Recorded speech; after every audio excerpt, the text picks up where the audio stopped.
Voices from the Battle of First Manassas / Bull Run. Reading 1.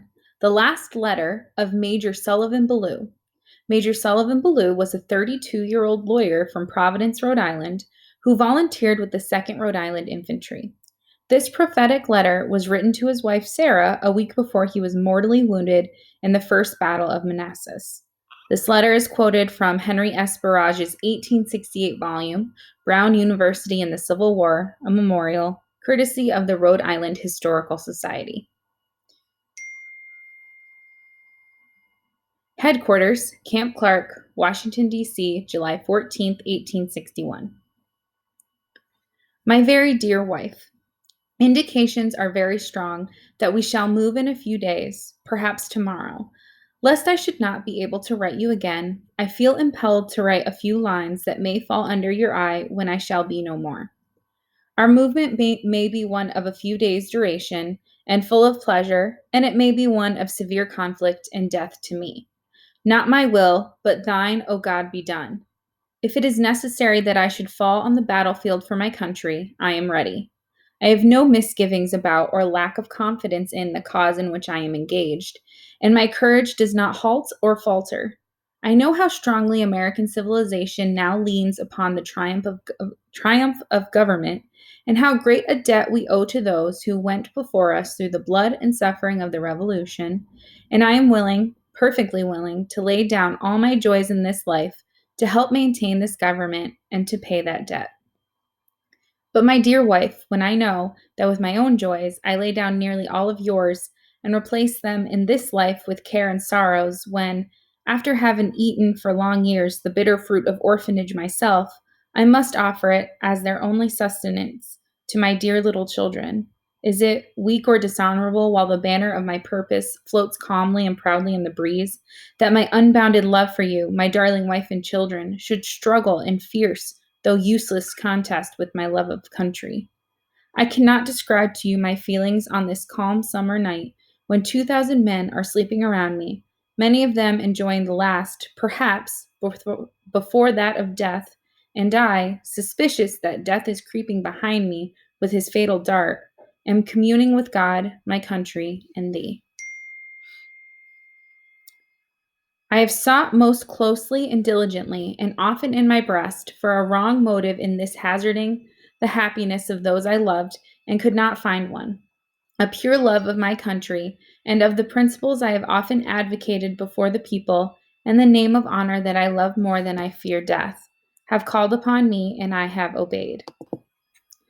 Sarah, my love for you is deathless. It seems to bind me with mighty cables that nothing but omnipotence can break, and yet my love of country comes over me like a strong wind and bears me irresistibly on with all those chains to the battlefield.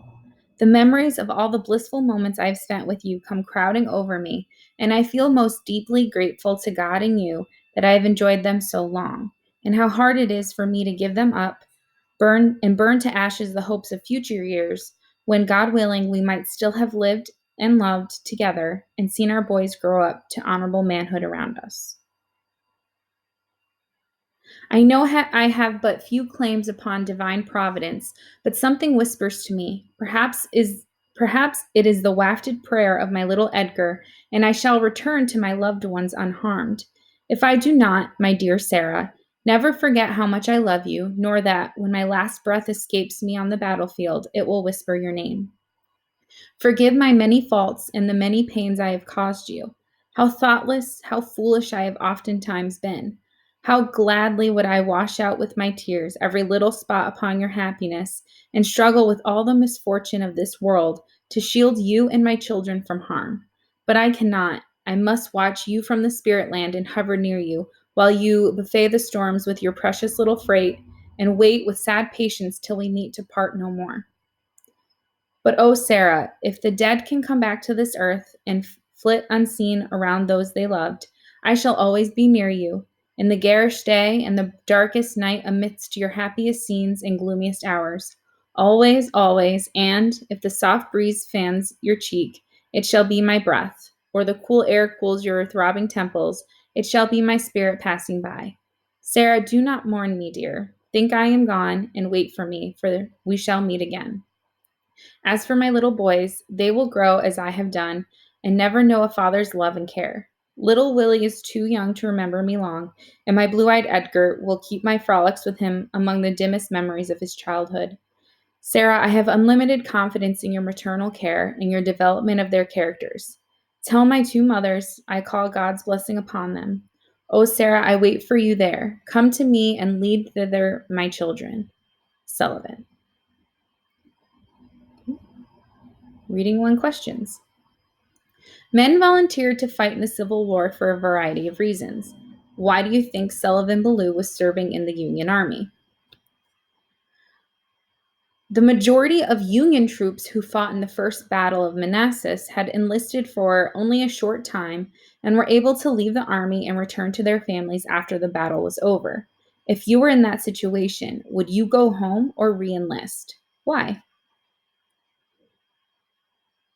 As her husband foreshadowed, Sarah Ballou was widowed as a result of the First Battle of Manassas and was forced to raise her children alone. How might this have affected her feelings on whether the war should be continued? If you were in her place, would you have favored ending the conflict? Why? Reading number 2. The letters of J.W. Reed.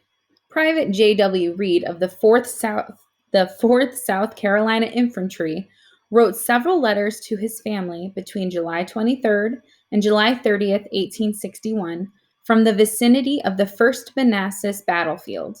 The following is a compilation of 4 letters excerpted from Reed's book, History of the 4th Regiment South Carolina Volunteers, first published in 1891 and reprinted in 1975 by the Morningside Bookshop, Dayton, Ohio. I scarcely know how to begin. So much has transpired since I wrote you last, but thank God I have come through it all safe, and am now here to try and tell you something about the things that have just happened. As you've already been informed, we were expecting a big fight. It came, it's over, the enemy is gone. I cannot give you an idea of the terrors of this battle. I believe that it was as hard as a contested battle as was ever fought on the American continent or perhaps anywhere else. For 10 long hours, it almost seemed that heaven and earth was coming together. For 10 long hours, it literally rained balls, shells, and other missiles of destruction. The firing did not cease for a moment. Try to picture yourself at least 100,000 men all loading and firing as fast as they could. It was truly terrific. The cannons, although they make a great noise, were nothing more than pop guns compared with the tremendous thundering noise of the thousands of muskets. The sight of the dead, the cries of the wounded, the thundering noise of the battle can never be put to paper. It must be seen and heard to be comprehended. The dead, the dying, and the wounded, friend and foe, all mixed up together. Friend and foe embraced in death, some crying for water, some praying their last prayers, some trying to whisper to a friend their last farewell message to their loved ones at home. It is heartrending. I cannot go any further. Mine eyes are damp with tears. Although the fight is over, the field is yet quite red with blood from the wounded and the dead. I went over what I could of the battlefield the evening after the battle ended. The sight was appalling in the extreme. There were men shot in every part of the body. Heads, legs, arms, and other parts of human bodies were lying scattered all over the battlefield. I gave you the particulars of our fight as best I could under existing circumstances. I still have a strong presentiment that I will be home again some time. It may be a good while, and there is no telling at present what I may have to go through before I come, if I do come, only that I'll have to encounter war and its consequences. Yours as ever, J.W. Reed. Questions for reading number 2. As Private Reed recounts, the battlefield was a terrifying place for the men who fought in the Civil War. How do you think these soldiers mustered the courage to stay and fight in such a situation? Do the letters of Reed and Ballou in Reading 1 give any clues as to what they were relying on to protect them or to keep up their bravery? What details in the second letter stand out to you? Does it make you feel differently about a Civil War battle? Explain. Private J.W. Reed wrote his letters following the battle. How does this letter compare to the letter of Major Ballou in Reading 1? Explain. Which of the two letters in Readings 1 and 2 do you feel conveys a more accurate representation of what the Civil War was like for the common soldier? Why?